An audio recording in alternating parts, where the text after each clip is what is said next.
They accused the Navy SEAL of faking his paralysis.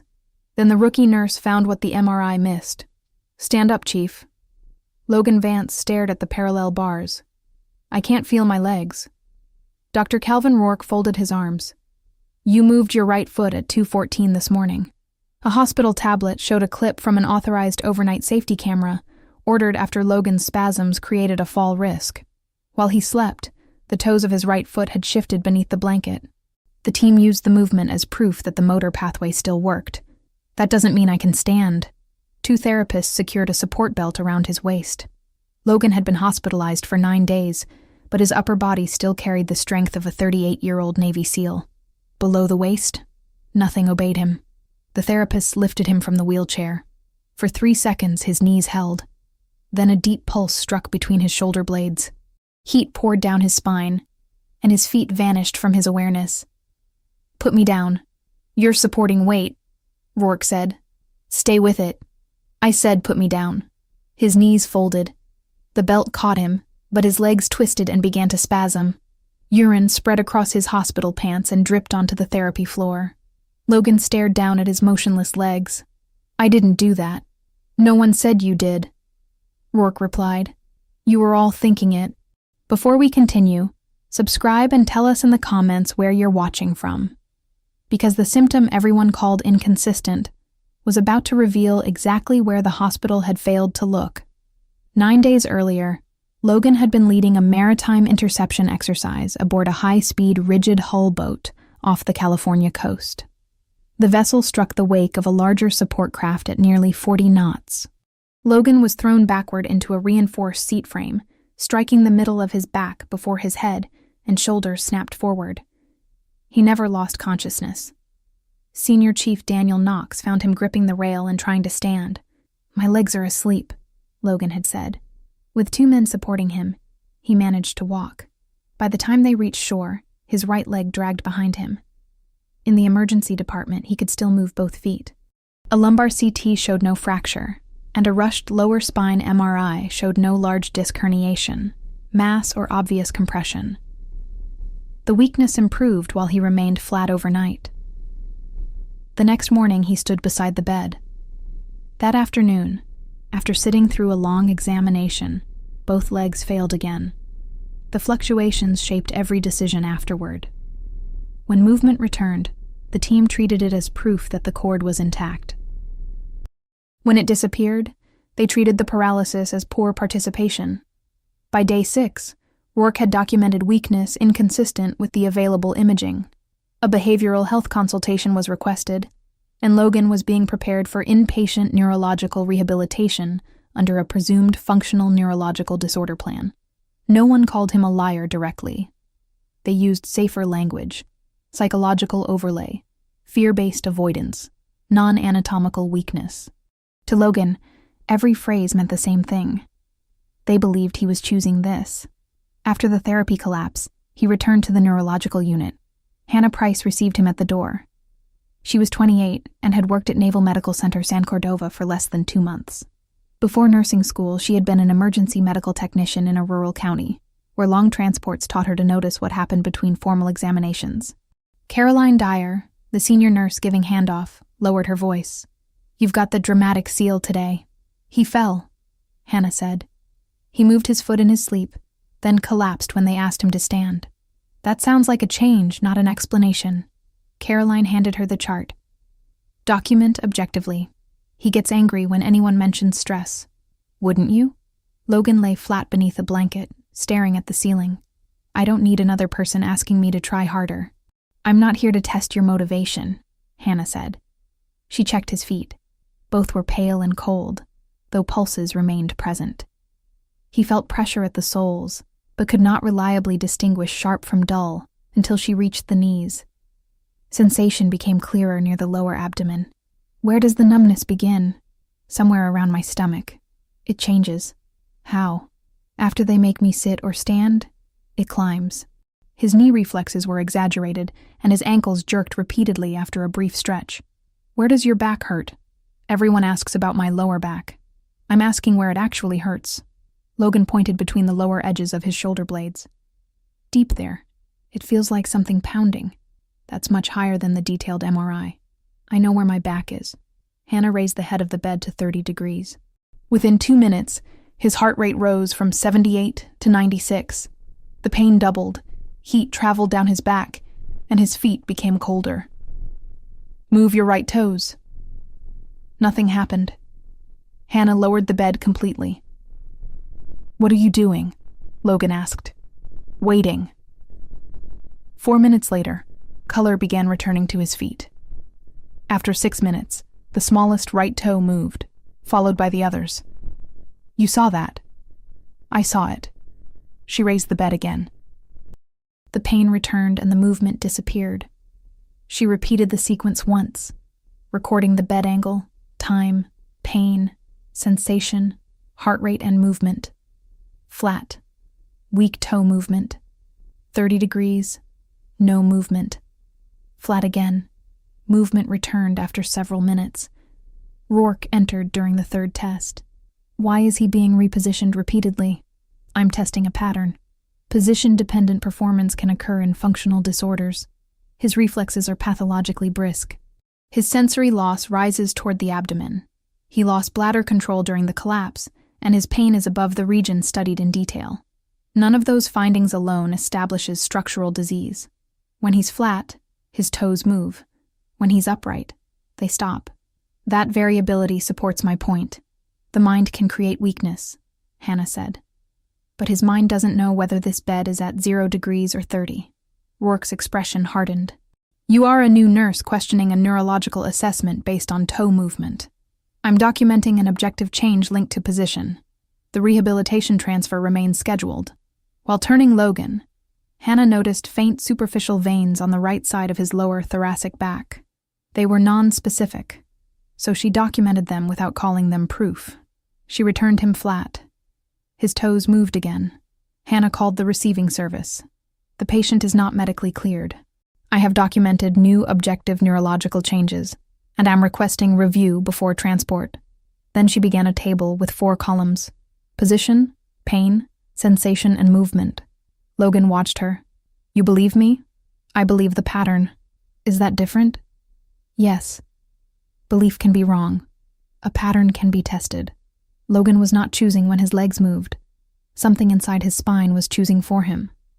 For the next 6 hours, Hannah changed only one variable at a time. Logan remained flat for 20 minutes, while she recorded blood pressure, heart rate, pain, sensation, and strength. Then she raised the head of the bed by 15 degrees and repeated the examination. After another interval, she raised it to 30.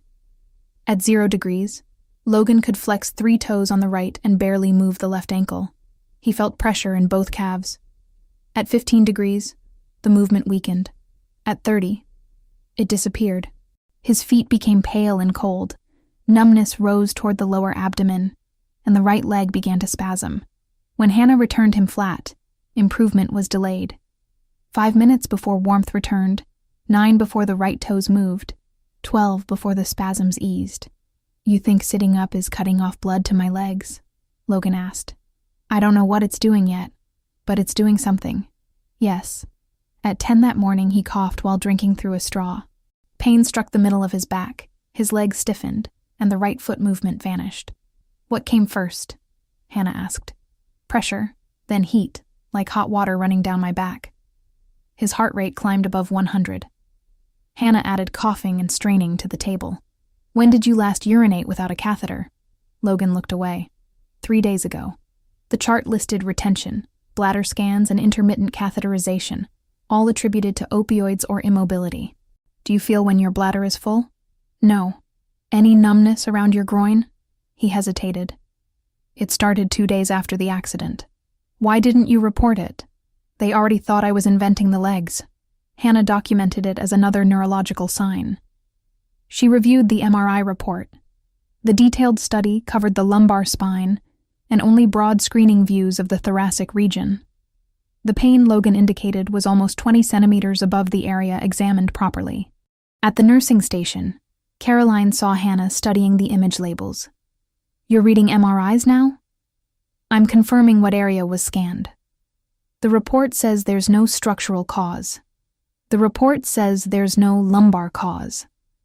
Mara Vance arrived before noon, carrying clean clothes and a drawing from their 7-year-old daughter, Emma. Logan was flat, and the toes of his right foot were moving weakly. "You can move them," Mara said. "For now." Hannah showed her the table. His movement, pain, sensation, and spasms change with position. Mara sat beside her husband. "Can I ask you something without you getting angry?" "No." "Are you afraid they'll send you back to the team?" Logan stared at her. "Is that what you think this is?" "I don't know what to think. They say you move when you aren't trying and stop when they ask you to stand. I stop because my legs disappear. I believe that's what you feel." "What I feel." Hannah stepped in before Logan was forced to defend himself again. Functional neurological symptoms are real, but that diagnosis should not erase objective findings. Increased reflexes, a sensory level, bladder dysfunction, position-linked weakness and pain above the area studied. Mara looked at Logan. "I'm sorry." Hannah performed a sensory comparison. At 15 degrees, Logan lost the ability to distinguish cold metal from room temperature below the calves, while still feeling pressure and vibration. At 30 degrees, temperature and sharp sensation disappeared nearly to the hips, followed by movement. Vibration remained partially preserved. Dr. Rourke entered during the final stage. "I want you to watch," Hannah said. She returned Logan flat and allowed recovery. Then she repeated the sequence while Rourke tested sensation himself. Logan's answers remained consistent, even when the location changed without warning. "This can still occur in functional illness," Rourke said.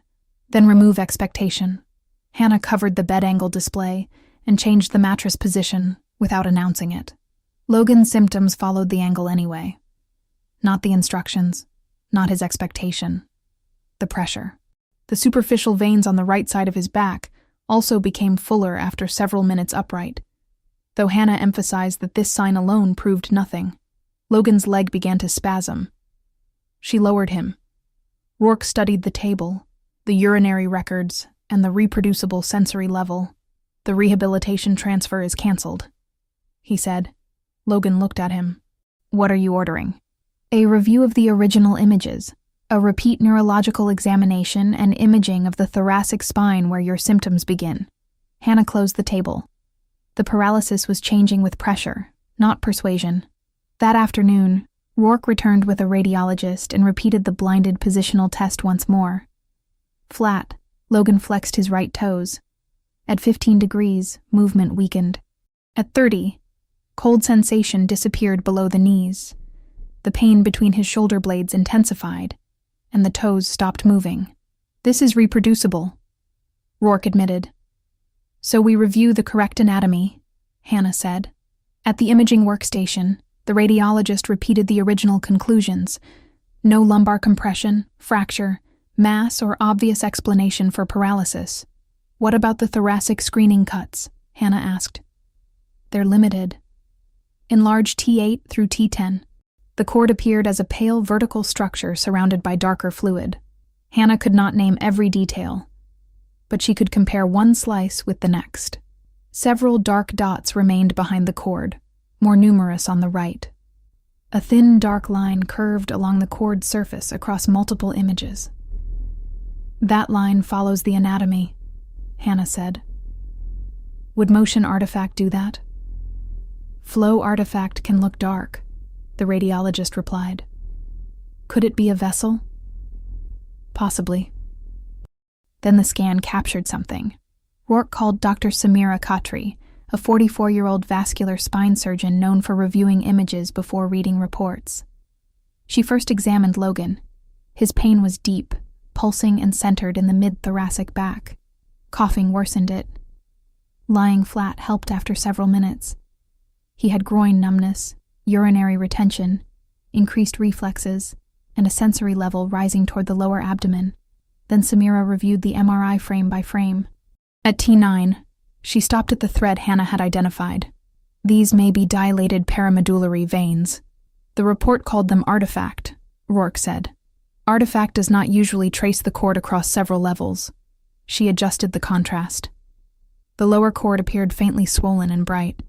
"There is subtle edema extending toward the conus." Hannah asked whether venous pressure could explain the positional pattern. If blood enters normally but cannot drain, the cord becomes congested, Samira said. Sitting, coughing, or straining can increase pressure in the abnormal venous system and worsen function. Logan watched them. So blood gets in and can't get out? That may be exactly what is happening. Can that paralyze me? Yes. Samira ordered a full thoracic MRI with contrast, flow-sensitive sequences, and vascular imaging of the spinal cord. The new study showed no tumor or large compressive lesion. It showed something more dangerous. Thin, tortuous veins along the back of the lower thoracic cord, greater on the right, with swelling extending toward the conus. A focus of abnormal flow appeared near the right side of the thoracic spine. A fistula? Rourke asked. Most likely. Samira explained it directly to Logan and Mara. A small artery may be emptying into a venous pouch. Arteries carry high pressure. Veins are supposed to drain under low pressure. When the systems connect directly, venous pressure rises, and the spinal cord cannot clear blood efficiently. Oxygen delivery fails even when the arteries remain open. Logan's cord was not compressed by bone or disc. It was being suffocated by its own drainage system. The lumbar MRI wasn't normal, Rourke said. It showed downstream edema, Samira replied.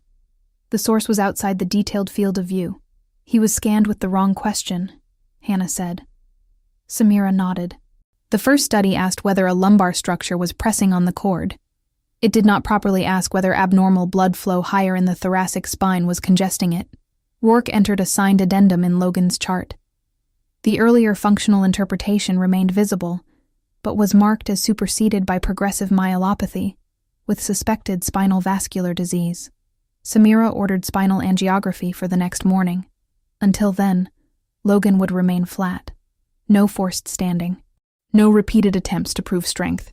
Hannah posted one instruction above the bed. Keep flat unless medically necessary. Position changes worsen neurological function. Logan looked toward Rourke. You thought I was faking. I believed the variation made structural injury less likely. You used the variation against me. Yes, that was a mistake, Rourke said. That evening, Logan moved his right toes twice. No one called it inconsistent. The MRI had captured the warning. Hannah found the thread everyone else had already stopped questioning. Before the angiography, Samira reconstructed the accident with Senior Chief Daniel Knox. The boat hit the wake, Daniel said. Logan went backward into the seat frame. Two of us helped him stand. His right leg dragged, but by the time we reached shore, he could move both feet. That improvement had reassured everyone. It should not have. What happened after he sat upright during transport? Samira asked. The numbness returned. Did he mention mid-back pain? Yes, we thought it was bruising. Hannah added the sequence to the timeline. Partial walking after impact, right leg weakness, improvement while flat, worsening while seated, movement returning again. The pattern had existed before Logan reached the hospital. Logan admitted he had hidden other symptoms. Urinary difficulty began on day 2. Groin numbness followed. At night, his legs tightened into spasms, while he gripped the rails and waited for them to stop. Why didn't you report it? Hannah asked. Every new symptom became another reason they thought I was exaggerating. Mara sat beside him with Emma's drawing. I asked whether you were afraid to return to the team. You asked because doctors kept saying the injury didn't make sense. I still doubted you. You doubted their explanation. I'm not sure there was a difference when I said it. I'm sorry, she added. Logan closed his fingers around her hand. The spinal angiography began at 8. Hannah remained through preparation and documented Logan's baseline. Faint movement of the right toes while flat, minimal left ankle movement and a sensory level near the lower chest. Samira injected contrast into arteries supplying each thoracic level. T6 and T7 were normal. At the right side of T8, a small arterial branch filled an epidural venous pouch far too early. From that pouch, blood traveled backward through an intradural vein toward enlarged vessels around the spinal cord. There, Samira said. Traumatic epidural arteriovenous fistula with intradural venous reflux. Logan heard through the speaker. The accident connected an artery to the wrong vein. Yes. And pressure backs into the cord. Yes. A second small arterial branch appeared to approach the same venous pouch, but the images overlapped and did not define it clearly. Samira continued mapping. At the left side of T9, she identified a major radiculomedullary artery joining the anterior spinal circulation. It did not arise from the same side as the fistula, which was encouraging. Then she magnified the right T8 feeder.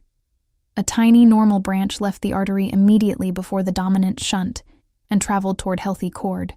Possible radiculomedullary contribution, she said. How close? Rourke asked. Less than a centimeter from the shunt. Hannah understood. Embolic material could enter the normal branch. Yes. And cause spinal cord infarction. The endovascular route was no longer safely straightforward. Samira advanced the catheter closer. The venous pouch and normal branch filled within the same small region. They could not be separated reliably. We need surgical planning. During a final mapping injection, Logan felt heat rush down his back. His right leg tightened. Move your toes, Hannah said. Nothing happened. He tried again. Nothing. The movement did not return after the test. Back in the unit, Hannah checked him every 15 minutes. Pressure remained at the knees. Temperature sensation was poor, and both feet stayed motionless. Mara looked at Samira. Did the angiogram damage him? There is no new arterial blockage or hemorrhage, Samira said. The worsening may be progression of the venous congestion. We cannot prove whether the procedure contributed. Logan stared at the ceiling. They finally found it, and I'm worse. Finding it gives us a target, Samira said. But the target is dangerously close to a vessel your spinal cord needs. She displayed the anatomy. 2 shunt points appeared to feed one epidural venous pouch. One was clear. The second remained suspected. From the pouch, a single intradural vein carried destructive reflux toward the cord. Closing the wrong vessel could permanently destroy healthy spinal tissue. The channel they needed to stop was less than a centimeter from the vessel keeping Logan's spinal cord alive. By late afternoon, Logan could no longer move either foot. The sensory level had risen to the lower chest. His legs remained rigid, interrupted by spasms strong enough to shake the mattress. A bladder scan showed severe retention, but Logan no longer felt the discomfort. How long before this becomes permanent? Mara asked. Samira displayed the angiographic images. There is no exact deadline. The cord is congested and receiving less effective oxygen. Continued venous hypertension increases the risk of irreversible damage. She explained the first option. Endovascular embolization through a catheter in the groin. It was less invasive, but the dominant shunt sat beside a normal branch that might contribute to the anterior spinal circulation. If embolic material reaches that branch, Logan said, it cuts off healthy cord. Yes. The result could be permanent spinal infarction, wider paralysis, and loss of autonomic function. The second option was open surgery through a limited T8 laminectomy. Samira would expose the venous pouch and disconnect the reflux while preserving normal arteries. The risks included bleeding from arterialized veins, direct injury to the cord or nerve roots, infection, failure to identify every shunt point, and permanent worsening.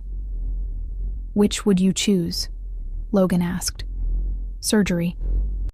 The arterial route places material too close to healthy spinal blood supply. Direct vision gives me more control. Can you promise movement returns? No. The goal is to stop further injury. Recovery depends on how much tissue is congested and how much has already infarcted. Logan looked at his motionless legs. I spent 9 days being told the damage wasn't real. Now you may stop it without reversing it. Yes. Mara moved beside him. Waiting is still a decision. It sounds like the worst one. Logan turned to Samira. Open surgery. Document the risks exactly as you explained them. They will be. And no one writes that I accepted permanent paralysis. You are accepting the risk of it, Samira said, not surrendering to it. Mara signed as witness, not decision-maker. Daniel Knox arrived during preparation. I should have backed you sooner. You told them what you saw. I also told them you moved later. I thought that meant the weakness wasn't physical. So did they. Then do something useful with the apology, Logan said. The next operator who says something is wrong, don't wait for a scan to give you permission to believe him. Daniel nodded. I won't. Hannah completed the preoperative examination. When she reached Logan's right foot, he asked to try once more. Think only about lifting the big toe, she said. Nothing happened. A second attempt produced nothing. The third caused only a spasm. They used that overnight clip to say I wasn't paralyzed, Logan said. Now I'd give anything to see that movement again. The clip proved the pathway worked at that moment, Hannah replied. It never proved you controlled when the pressure allowed it. Do any of them still think I was faking? Some may be too embarrassed to admit what they believed. That isn't an answer. They may have believed it before, she said. Your body never believed it. A repeat MRI during surgical preparation showed the edema extending several centimeters upward. If it continues rising through the thoracic cord, Samira said, it can threaten trunk control, blood pressure regulation, and respiratory mechanics. If it reaches the cervical cord, the arms and independent breathing could eventually be at risk. How quickly? I don't know. Then operate. Mara kissed his forehead. Daniel touched the bed rail. Hannah gave the final baseline.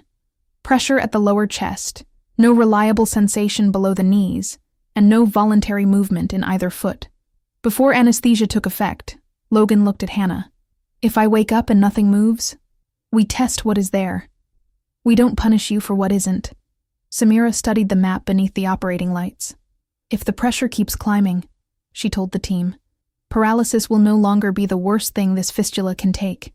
Logan lay face down beneath the surgical drapes. Electrodes monitored signals traveling through his spinal cord.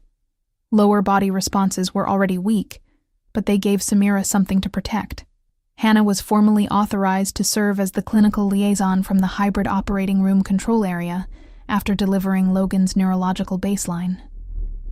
Samira performed a limited T8 laminectomy. Under the microscope, she opened the dura. The veins around the cord were enlarged, twisted, and purple.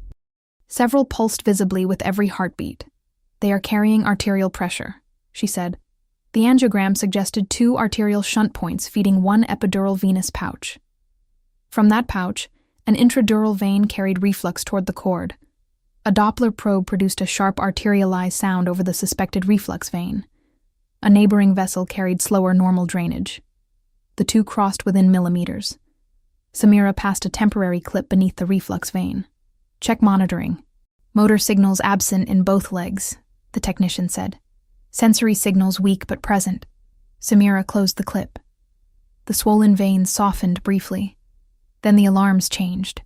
Left sensory signal falling. Right side falling too. She removed the clip immediately. The decline stopped. That vein carries abnormal reflux, Samira said. But while another shunt remains open, it is also the only escape route for pressure from the pouch. Closing it first trapped blood inside the system. Samira followed the vein backward. It disappeared beneath a thoracic nerve root. After moving the root only a few millimeters, she found a smaller, darker vessel, pulsing rapidly behind it. There is the hidden shunt point. The anesthesiologist administered intravenous indocyanine green. Under specialized light, normal arteries brightened first.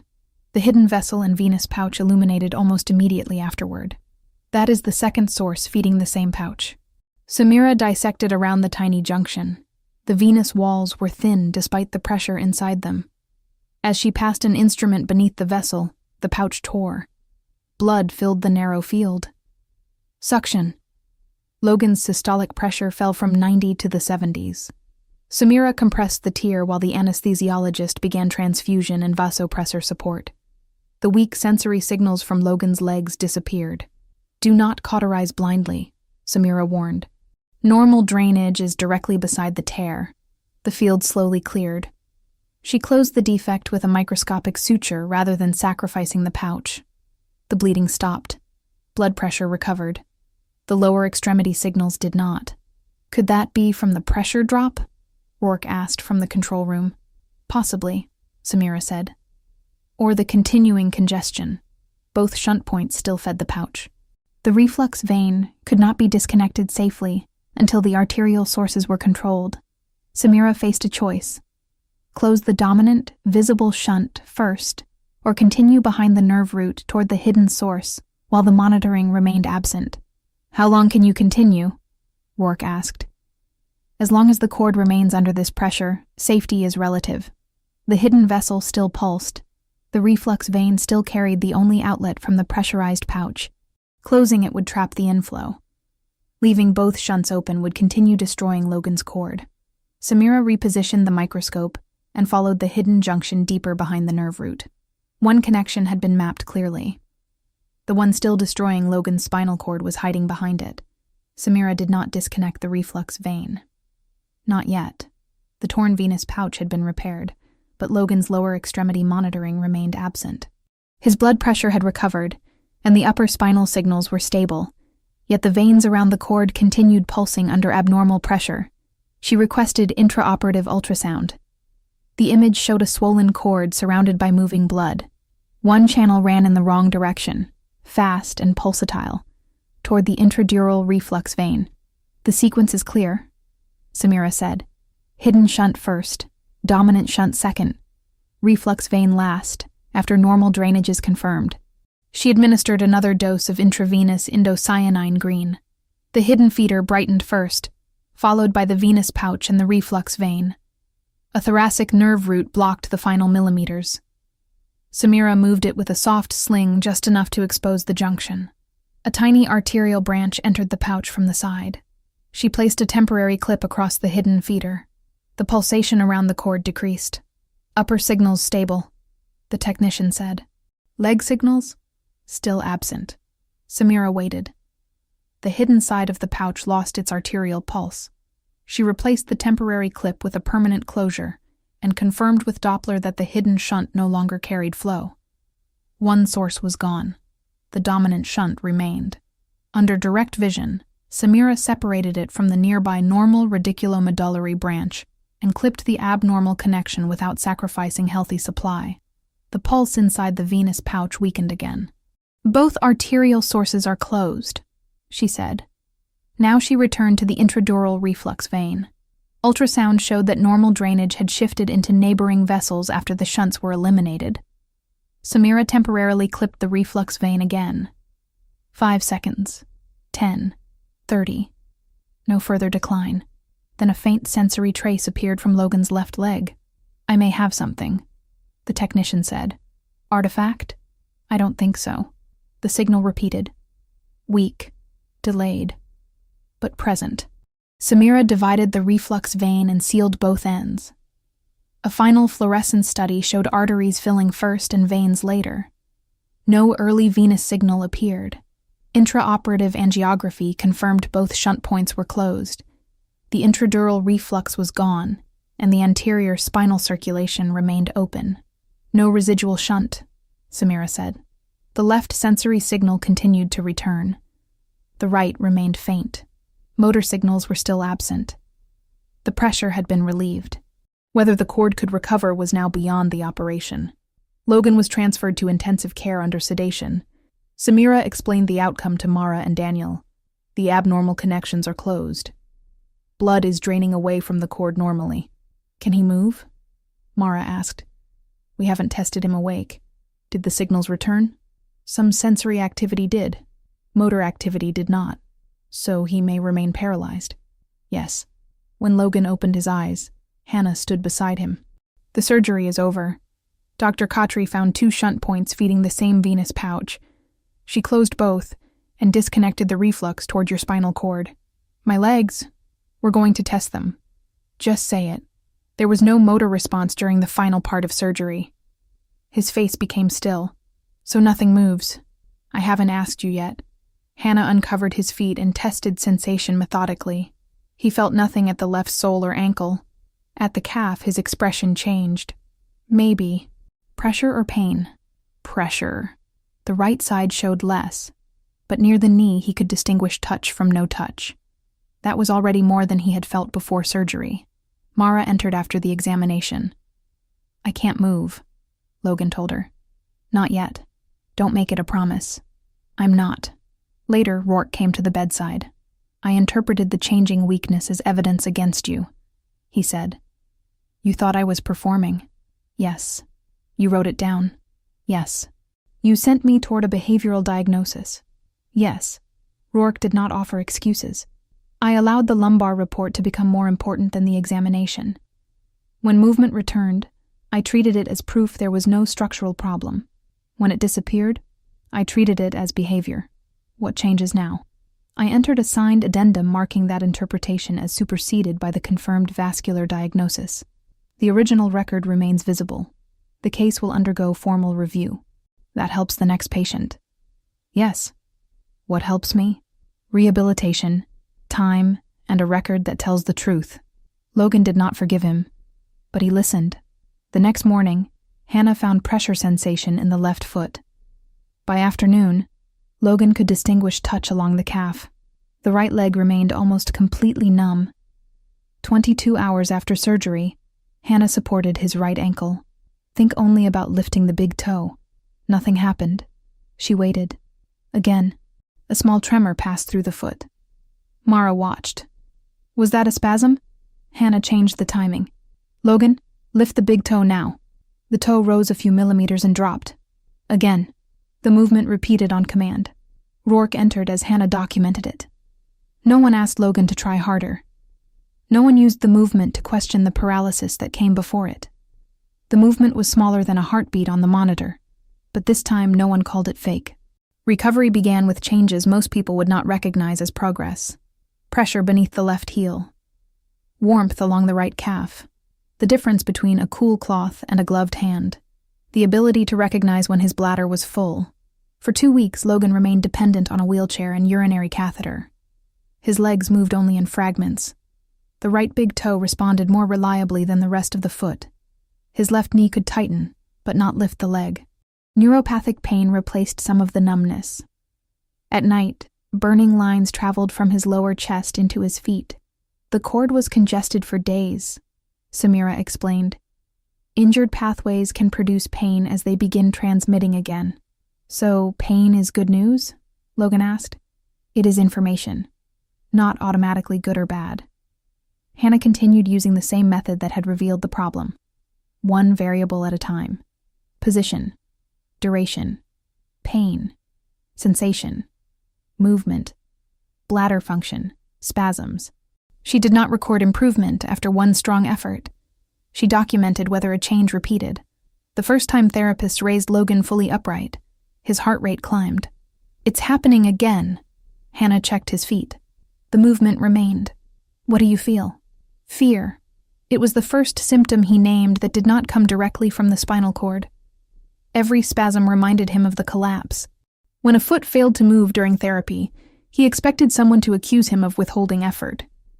Instead, the therapist adjusted his position and tested again without judgment. Caroline Dyer visited during the 3rd week.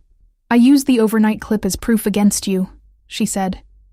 I saw movement and decided the weakness could not be structural. I handed you to Hannah like you were a problem. You weren't the only one. No, but I was responsible for what I said. She placed a copy of the new positional assessment form on the table. I helped train the night staff to use this. It doesn't fix what happened. No, but it changes what the next nurse does.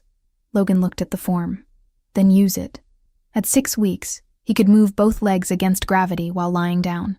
Bladder awareness partially returned, and he no longer required continuous catheterization. He still needed assistance transferring, but he could support some weight through the left leg. At 3 months, he returned to parallel bars. Hannah stood near Mara and 7-year-old Emma, while the therapist secured braces around his ankles and knees. Ready? The therapist asked. Yes. Logan pushed upward. His legs trembled, and most of his weight passed through his arms. Then his knees held. 11 seconds. When he lowered himself into the wheelchair, sweat covered his face. That looked terrible, he said. Mara laughed through tears. It looked like 11 seconds. By the 5th month, Logan walked short distances with a walker and ankle braces. Later, the walker became forearm crutches, then 2 canes, then 1. Recovery never restored everything. Patches of numbness remained. Cold weather increased spasms. Bladder control required a schedule. Neuropathic pain continued after long periods upright. He would not return to maritime combat operations. The Navy Medical Board offered him a role in maritime training and operational safety. Logan began reviewing high-speed vessel procedures and post-trauma evaluations. He also spoke privately with service members whose symptoms had been dismissed after normal scans. He never told them every doctor was wrong. He told them to document the pattern. When, where, after which position, during which effort. What you feel matters, he said. But patterns are harder to ignore. 6 months after surgery, follow-up angiography showed the right T8 arterial branch filling normally. Neither shunt point had reopened. No early venous drainage or intradural reflux remained. The veins around the cord were smaller, and the edema had significantly decreased. The repair is holding, Samira said. Logan looked at his legs. Then this is what I have. This is what you have now. Recovery can continue for years, but I cannot tell you how far it will go. He accepted the answer. Rourke presented the case before the hospital quality board. He included the authorized overnight clip, the failed standing test, the behavioral health referral, the limited lumbar MRI, Hannah's positional table, the dark thread on the original images, the thoracic study, and the 2 shunt points found during surgery. The diagnosis was difficult, he said. Our response made it more difficult. Once we accepted a functional explanation, movement counted against the patient, and paralysis also counted against him. We created an interpretation that nothing he did could challenge. The hospital changed its protocol. Variable symptoms could not automatically be treated as false. A normal study could not close an investigation if the wrong anatomical region had been examined. Weakness accompanied by bladder dysfunction, a sensory level or exaggerated reflexes required structural evaluation before transfer under a functional neurological plan. Original images had to be reviewed when clinical findings did not match the report. Functional neurological disorders remained real diagnoses. They could no longer be used as shortcuts around unexplained evidence. Rourke added a permanent signed correction to Logan's chart. The old notes remained visible, but the functional interpretation was formally superseded by traumatic spinal epidural arteriovenous fistula with intradural venous reflux. Hannah developed a standardized positional observation sheet. It recorded bed angle, symptom onset, sensory changes, motor function, bladder status, and recovery time after returning flat. She refused to name it after herself. Logan called it the price table anyway.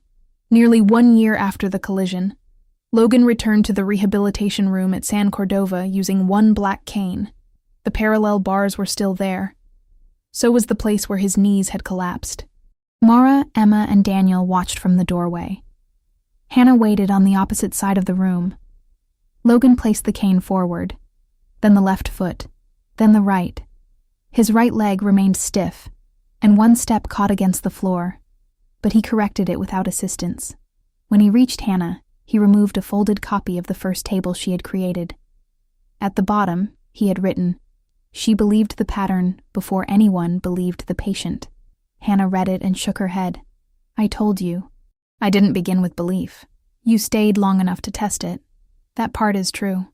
Emma ran across the room and wrapped both arms around her father.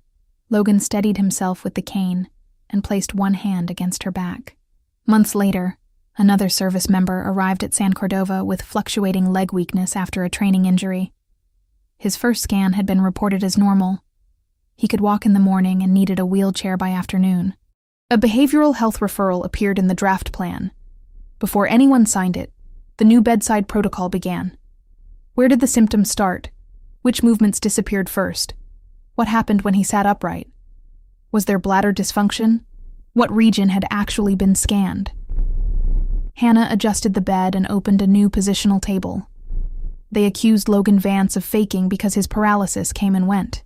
Hannah discovered that the MRI had captured the warning all along, and that the truth had been hidden inside images everyone else had already stopped questioning.